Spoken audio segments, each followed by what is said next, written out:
fainted heart. Take these tainted hands, wash me in your love. Come like grace again. Even when my strength is lost, I'll praise you.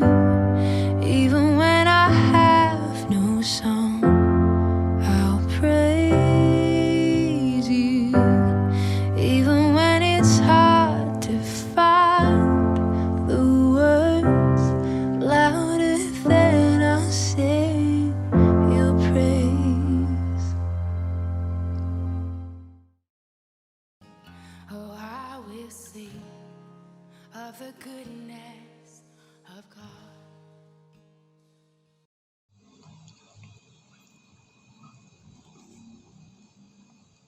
Sebelum kita mengadakan suatu refleksi berdasarkan kitab Roma 13 ayat 1 sampai 7 ini, mari kita berdoa. Mohon bimbingan Roh Kudus. Kepadamu ya Tuhan kami datang bersyukur atas kasih karunia-Mu yang nyata di dalam hidup kami.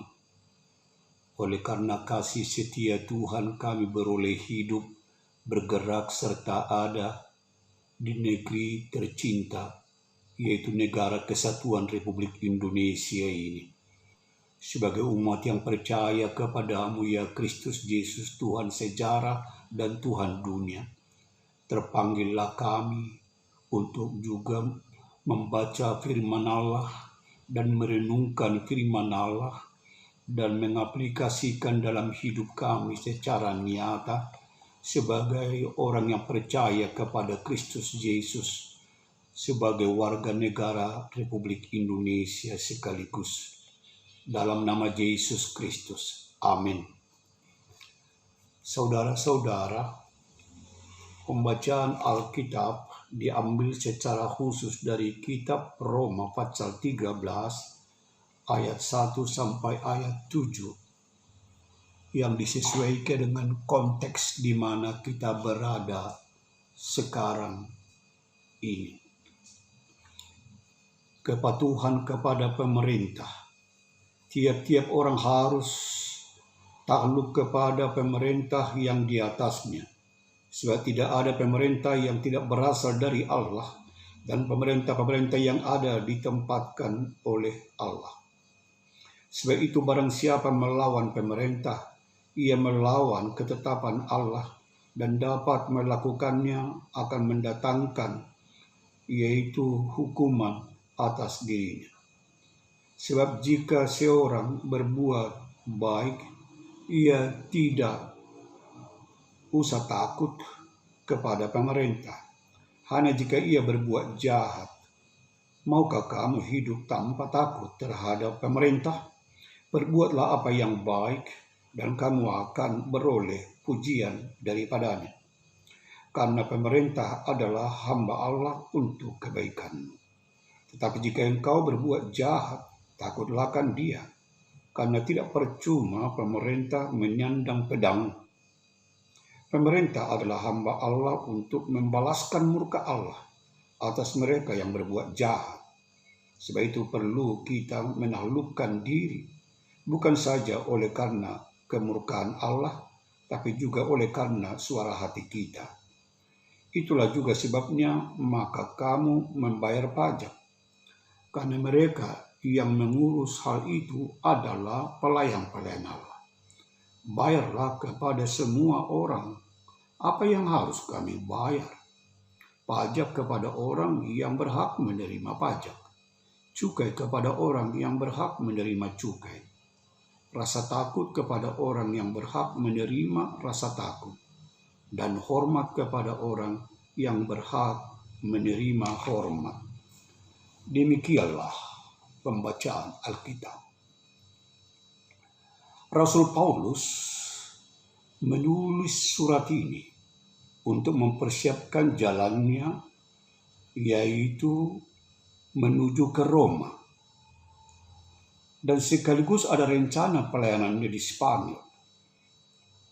Paulus menyatakan bahwa kehidupan yang diubah oleh Kristus Yesus mengakibatkan penerapan kebenaran dan kasih pada semua bidang kelakuan.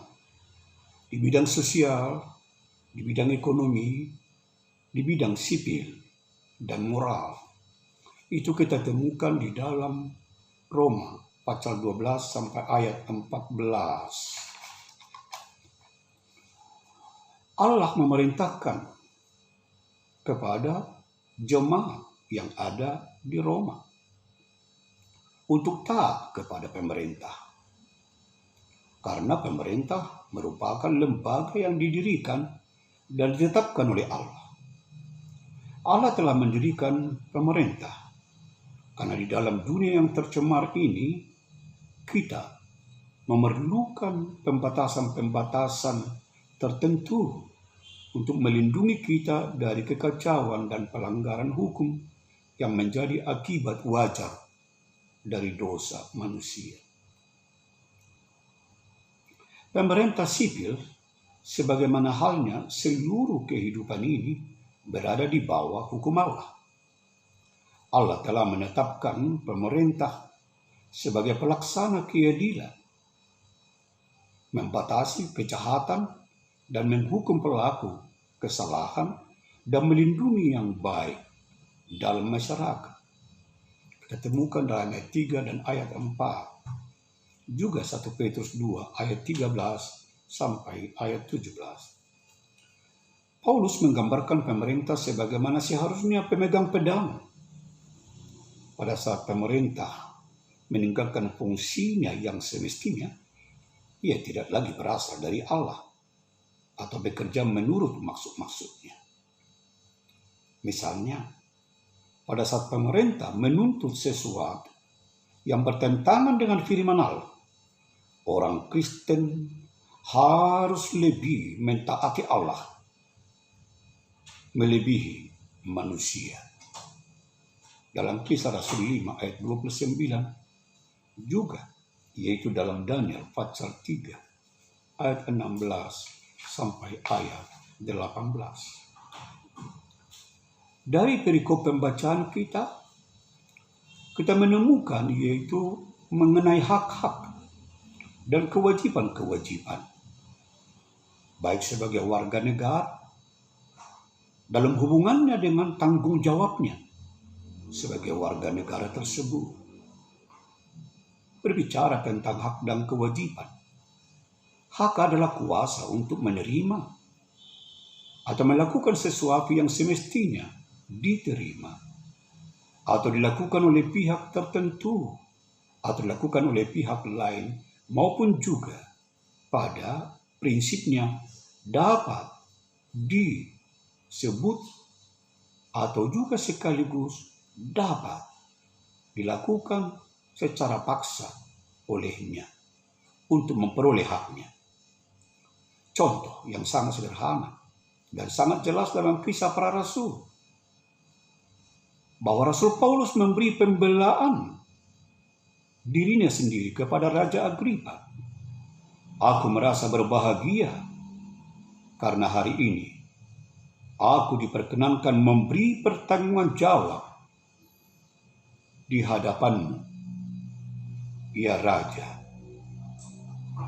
Dari Kisah Rasul pasal 26 menjelaskan kepada kita bahwa Rasul Paulus sebagai warga negara Romawi diperkenankan untuk menuntut haknya dalam memberi pertanggungan jawab baik di hadapan raja maupun di hadapan warga Kekaisaran Romawi yang ada hubungan dengan tuduhan-tuduhan yang diajukan orang-orang Yahudi terhadap dirinya sendiri. Hak dan kewajiban merupakan sesuatu yang tidak dapat dipisahkan. Akan tetapi terjadi pertentangan karena hak dan kewajiban tidak selalu seimbang. Bahwa setiap warga negara memiliki hak dan kewajiban untuk mendapatkan kehidupan yang layak. Tetapi kenyataannya masih ada warga negara yang belum merasakan kesejahteraan dalam menjalani kehidupannya. Dibutuhkan suatu proses untuk itu. Hak atas pekerjaan dan penghidupan yang layak adalah menjadi hak setiap warga negara, di mana berhak akan kehidupan yang layak bagi kemanusiaan. Hak untuk hidup mempertahankan kehidupan.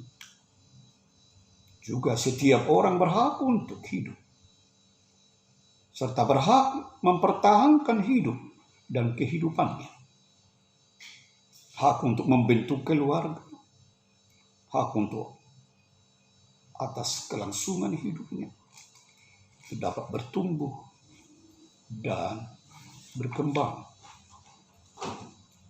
Juga sebagai warga negara, kita mempunyai hak untuk mengembangkan diri dan melalui pemenuhan kebutuhan dasar, dan berhak mendapat pendidikan, ilmu pengetahuan, teknologi, seni dan budaya demi meningkatkan kualitas kehidupan demi kesejahteraan hidup manusia.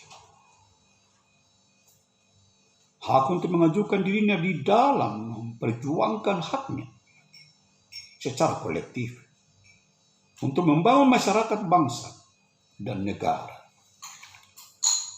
Bandingkan dengan apa yang kita temukan dalam perjanjian lama, yaitu Bilangan pasal 11 ayat 11 sampai 14.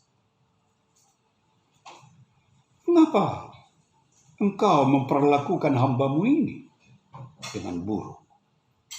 Mengapa aku tidak mendapat kasih karunia di matamu, sehingga engkau membebankan kepadaku tanggung jawab atas seluruh bangsa ini? Aku seorang diri tidak dapat memikul tanggung jawab atas seluruh bangsa ini, sebab terlalu besar bagiku. Saudara-saudara yang seiman kepada Kristus Yesus, hak untuk mengajukan dirinya di dalam memperjuangkan haknya secara kolektif tadi dilakukan oleh Musa sendiri, karena tidak mungkin dia mengatasi permasalahan yang menyangkut aspek sosial, politik, ekonomi, kultural dari 600.000 orang warga atau bangsa Israel itu sendiri. Karena itu, dia langsung berbicara kepada Allah. Hak atas pengakuan, jaminan, perlindungan, dan kepastian yang adil, serta perlakuan yang sama di depan hukum. Memang itu adalah harus dinyatakan. Sekalipun itu berbeda konteks Musa dan konteks kita berbangsa bernegara sekarang ini.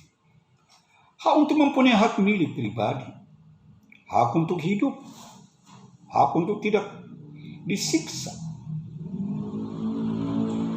hak kemerdekaan, hak mengeluarkan pikiran dan hati nurani, hak beragama, hak untuk tidak diperbudak oleh pihak manapun, hak untuk diakui sebagai pribadi di hadapan hukum, hak untuk dituntut atas dasar hukum yang berlaku surut adalah hak asasi manusia yang tidak dapat dikurangi. Saudara-saudara yang seiman kepada Allah, kita melihat di sini dalam konteks kitab Roma pasal 13, kepatuhan kepada pemerintah atau ketaatan kepada pemerintah Ada kewajiban-kewajiban. Wajib mentaati hukum, mentaati pemerintah. Semua warga,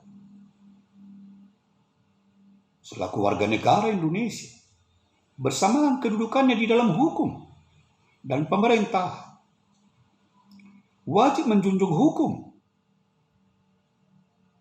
dan memerintah dan pemerintahan dengan tidak ada kekecualian. Wajib ikut serta dalam upaya, dalam pembelaan negara.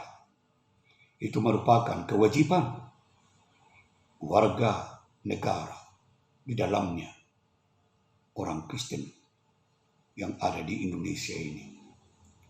Pembelaan negara yang dimaksudkan menyatakan setiap warga negara, di dalamnya orang Kristen, berhak dan wujudkan serta berusaha dan berupaya untuk membela negara. Wajib menghormati hak asasi manusia, hak asasi manusia orang lain, yaitu wajib tunduk kepada pembatasan yang ditetapkan di dalam peraturan yang berlaku. Wajib ikut serta dalam usaha pertahanan dan keamanan di negara kita ini. Orang Kristen mutlak dalam menjalankan, melaksanakan kewajiban itu. Hak dan kewajiban, semua itu, kalau kita melihat yang berlaku dalam Undang-Undang Dasar 1945 di negeri ini, dalam pasal 26, pasal 27, pasal 28, pasal 30. Dengan komit dan konsisten melaksanakan kewajiban itu, berarti kita mau menyatakan kepatuhan dan ketaatan kita kepada pemerintah di negeri ini. Tanggung jawab kita juga harus kita pahami sebagai keadaan wajib menanggung segala sesuatunya, sehingga berkewajiban menanggung segala sesuatunya dan memberikan jawab serta menanggung akibatnya. Kita lihat dalam Ibrani 4 ayat 13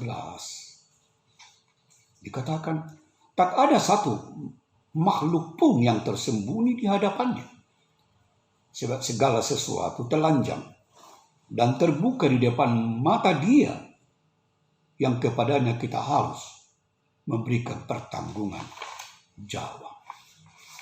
Saudara-saudara yang seiman kepada Kristus Yesus, tanggung jawab kita adalah sesuatu yang harus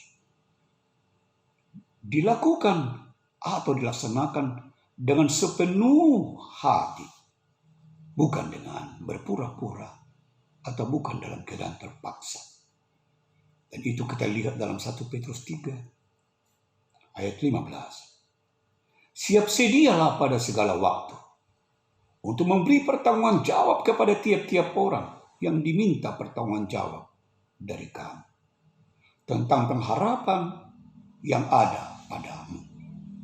Apa yang dimaksudkan di sini?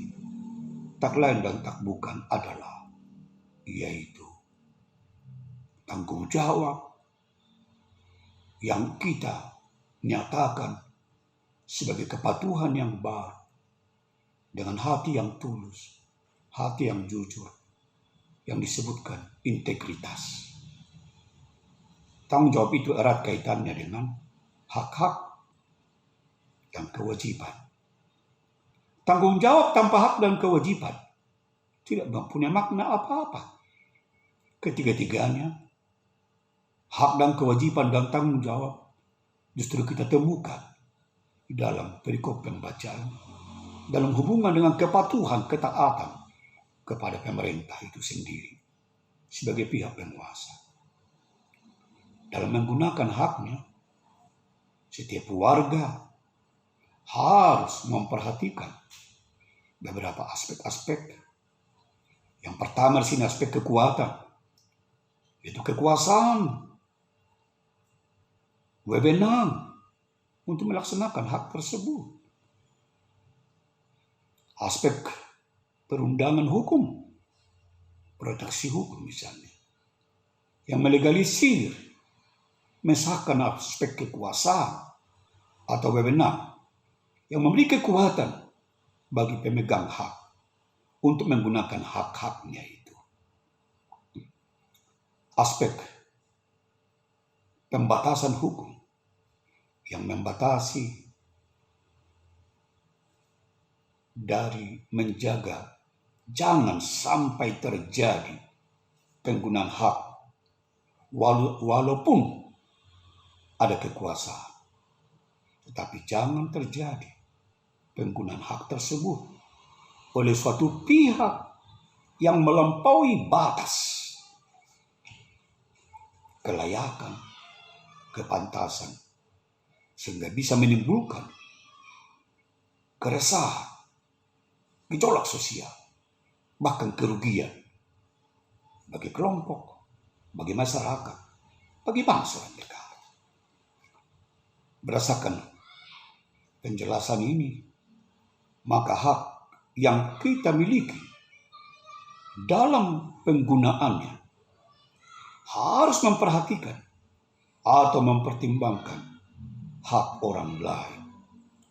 Bandingkan Roma pasal 13, yaitu ayat 8 sampai ayat yang ke-14.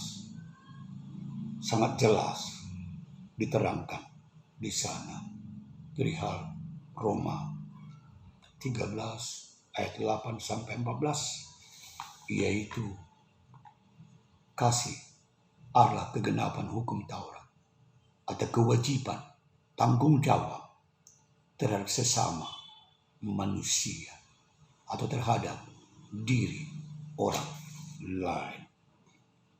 Saudara-saudara yang seiman kepada Tuhan kita Yesus Kristus, berdasarkan hal-hal yang kita sebutkan tadi, kita bertanggung jawab untuk membangun kesadaran hidup berdasarkan yaitu Pancasila dan Undang-Undang Dasar 1945. Hal ini dapat dilakukan dengan memahami secara benar Pancasila, Undang-Undang Dasar 1945, sehingga tidak timbul atau tidak lahir persepsi, interpretasi yang berbeda-beda di negeri ini. Berperan aktif dalam menegakkan dasar negara dan konstitusi, mengembangkan pola hidup taat pada aturan yang berlaku dan undang-undang yang telah berlaku di negeri ini, tanpa ada alasan mempersoalkan dan pembangkangan bila mana sudah sesuai dengan sistem, prosedur, mekanisme pembahasan. DPR telah mengesahkan, Presiden Republik Indonesia telah menandatangani. Maka kita sebagai orang yang percaya kepada Allah bertanggung jawab sebagai warga negara. Kita laksanakan semua itu dengan cara apa? Mengaktualisasikan hak dan kewajiban sebagaimana ditunjukkan dalam landasan konstitusional. Ada hak-hak kita, ada kewajiban-kewajiban kita. Bentuk-bentuk sikap dan perilaku yang mencerminkan perwujudan tanggung jawab terhadap bangsa dan negara ini adalah memahami, mengamalkan ideologi nasional kita, yakni Pancasila, dalam kehidupan kita sehari-hari, dalam berbagai bidang kehidupan, baik di bidang politik, ekonomi, sosial, budaya, maupun keamanan. Berikut, menjaga dan memelihara nama baik bangsa dan negara kita ini di mata dunia internasional. Sebagaimana bahwa negara ini negara yang merdeka, yang berdaulat, berperadaban, dan bermartabat. Dalam konteks kehidupan orang Kristen di negeri ini, supaya kita menjaga nama baik daripada umat Kristen itu sendiri, yang selalu menyatakan ketaatan kepatuhan kepada pemerintah di Republik Indonesia tercinta ini. Kita juga menjaga persatuan dan kesatuan bangsa, menghindari sikap perilaku yang diskriminatif. Bahwa Tuhan yang mengajarkan kepada kita mengasihi Tuhan dengan sebulat-bulat hati, dengan sepenuh akal budi dan segenap jiwa, dan mengasihi sesama manusia seperti diri kita sendiri, tanpa membedakan suku apa, agama apa, kepercayaan apa, partai apa, aliran mana, organisasi politik mana, atau juga organisasi kemasyarakatan mana. Bahwa mereka sebangsa, setanah air. Panggilan kita sebagai orang Kristen di negeri ini membina solidaritas sosial sebagai sesama warga negara Indonesia, meningkatkan wawasan kebangsaan kita, kebangsaan yang senantiasa terbina rasa kebangsaan kita, paham kebangsaan, dan semangat kebangsaan pada setiap diri orang Kristen sebagai warga negara Indonesia. Orang Kristen sebagai warga negara mempunyai peranan dalam hubungan politik, peranan dalam bidang hukum, ekonomi, sosial, budaya, hankam. Tetapi peranannya dan perannya tidak boleh bertentangan dengan peran dan kebijakan, ketetapan dari pemerintah bangsa negara ini. Dengan memiliki status sebagai warga negara, maka kita memiliki hubungan hukum dengan negara. Yang berbicara ketaatan kepatuhan kepada pemerintah dalam Roma 13 selalu berkaitan dengan hukum dengan negara. Hubungan itu terwujud atau diwujudkan dalam status, peran, hak dan kewajiban secara timbal balik. Sebagai warga negara, maka kita memiliki hubungan timbal balik yang sederajat dengan negara itu. Secara teori, status warga negara meliputi status pasif, status aktif, status negatif, status positif. Itu secara teori status warga negara. Ditulis oleh Kolisi pada tahun 2000. Ada peran kita sebagai orang Kristen sekaligus sebagai warga negara. Peran pasif yaitu kepatuhan kita terhadap peraturan-peraturan perundang-undangan. Bandingkan tadi dalam Roma pasal 13, kepatuhan terhadap pemerintah, ketaatan kepada pemerintah, loyalitas terhadap pemerintah, dan undang-undang dan hukum yang berlaku. Yaitu dengan memberikan pajak kepada mereka yang berhak menerima, memberikan cukai kepada mereka yang berhak menerima cukai, dan kepada mereka memberikan hormat yang berhak menerima hormat. Sepantasnya, sewajarnya kita berperan pasif dalam bidang-bidang tersebut. Di sisi lain daripada peran pasif, ada peran aktif. Merupakan aktivitas warga negara. Aktivitas kita sebagai orang Kristen untuk terlibat, berpartisipasi, serta ambil bagian dalam kehidupan, yaitu baik kehidupan berbangsa dan bernegara, yaitu terutama dalam mempengaruhi keputusan-keputusan publik. Jalur apa yang dipakai oleh orang Kristen sebagai warga negara untuk bisa mempengaruhi keputusan-keputusan publik? Tidak ada partai politik Kristen. Yang ada orang Kristen dulu di lembaga-lembaga legislatif tersebut. Itu gereja-gereja harus memperlengkapi warganya yang duduk di lembaga-lembaga legislatif untuk bisa mempengaruhi keputusan-keputusan publik dengan ketaatan dan kepatuhan kepada landasan ideal Pancasila, landasan konstitusional Undang-Undang Dasar 1945. Peran positif aktivitas kita sebagai warga negara untuk meminta pelayanan dari negara untuk memenuhi kebutuhan-kebutuhan hidup. Itulah peran positif kita. Ada juga peran negatif. Aktivitas warga negara menolak campur tangan pihak manapun dalam persoalan-persoalan pribadi, kecuali melanggar aturan-aturan, melanggar undang-undang, melanggar hukum yang berlaku di Republik ini. Peran warga negara dalam kehidupan politik, kita juga harus berperan di sana sebagai garam dan terang dunia. Garam yang larut dalam proses menentukan kebijakan-kebijakan di bidang politik untuk berpartisipasi dan mempengaruhi setiap proses pembuatan dan pelaksanaan kebijakan-kebijakan publik.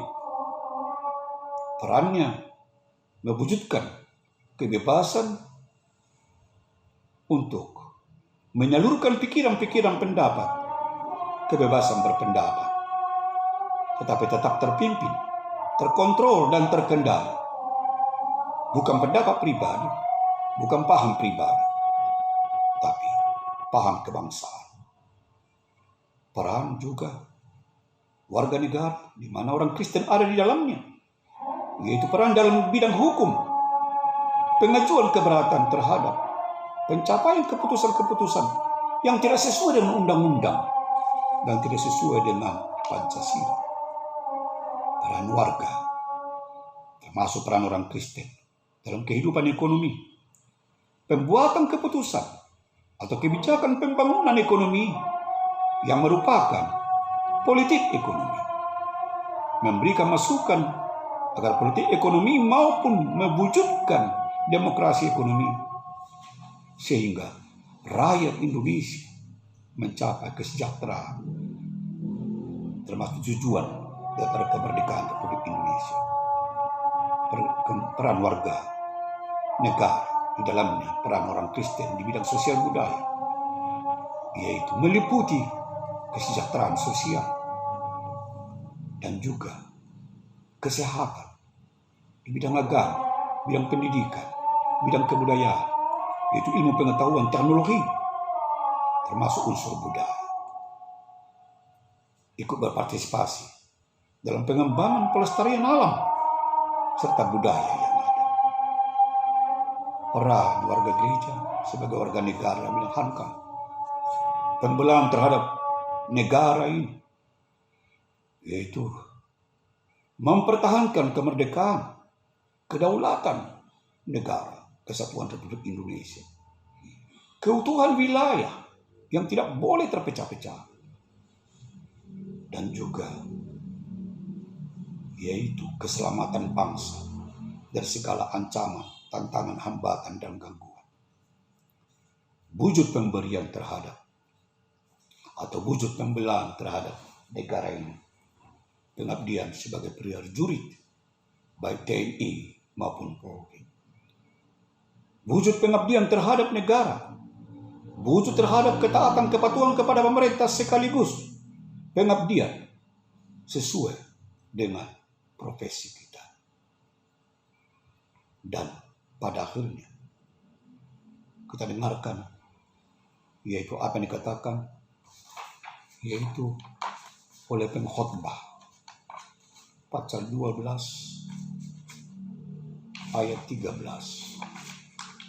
dikatakan dalam pasal 12 ayat 13 sebagai berikut.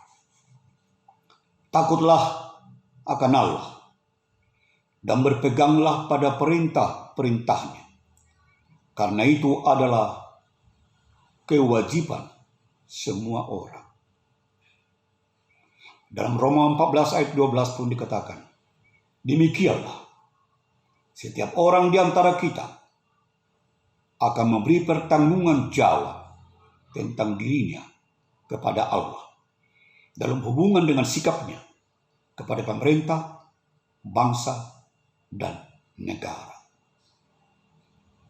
Amin. Mari kita berdoa.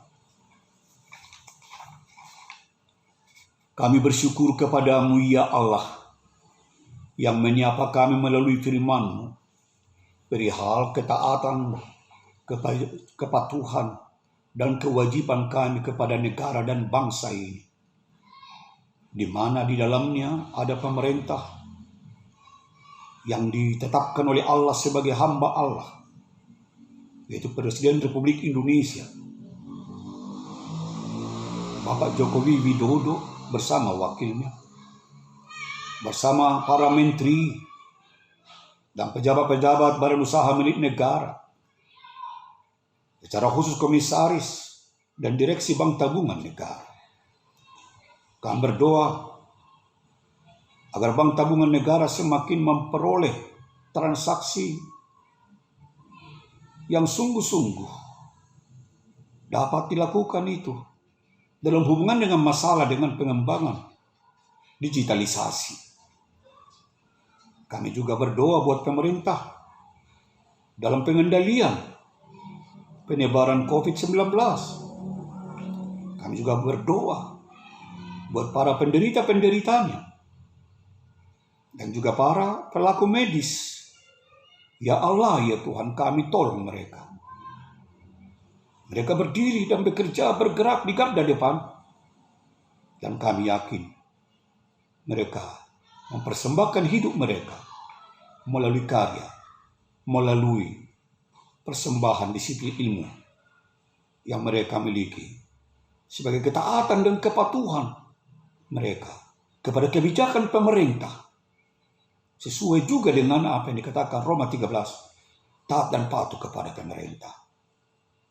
Kami juga berdoa, yaitu buat BP Kris dan semua anggota keluarga besar. Tolonglah mereka semua, agar mereka beroleh pengasihan Allah. Tetap mereka hidup dalam ketaatan dan kepatuhan. Hidup damai, hidup sejahtera. Tetap loyal, taat dan patuh dan disiplin. Dan hidup mereka beroleh berkat yang berasal daripada Tuhan. Mereka hadir sebagai garam dunia dan terang dunia. Dan kerana mereka juga sebagai pelaku-pelaku ketaatan kepatuhan kepada polisi, kepada kebijakan, yaitu dari apa yang ditetapkan oleh pejabat badan usaha milik negara, dan juga yang diarahkan, yang juga dikendalikan oleh para komisaris dan direksi Bank Tabungan Negara. Kami juga berdoa buat yaitu persiapan dan pelaksanaan Natal Bank Tabungan Negara 2020 ini. Kiranya persiapan, pelaksanaan oleh panitia pelaksana dijiwai oleh hikmat dan kebijaksanaan Allah, agar tetap memperhatikan aturan-aturan yang berlaku dalam hubungan dengan yaitu COVID-19, sebagai ketaatan, kepatuhan daripada itu panitia pelaksana perayaan Natal dan anggota-anggota juga yang hadir dalam perayaan Natal, tetap taat dan patuh kepada pemerintah yang menyatakan peraturan yaitu penyebaran COVID-19, supaya tetap mereka disiplin dalam peraturan itu. Terima kasih ya Tuhan. Inilah doa kami dalam nama Yesus Kristus, Tuhan dan Juru Selamat kami.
I will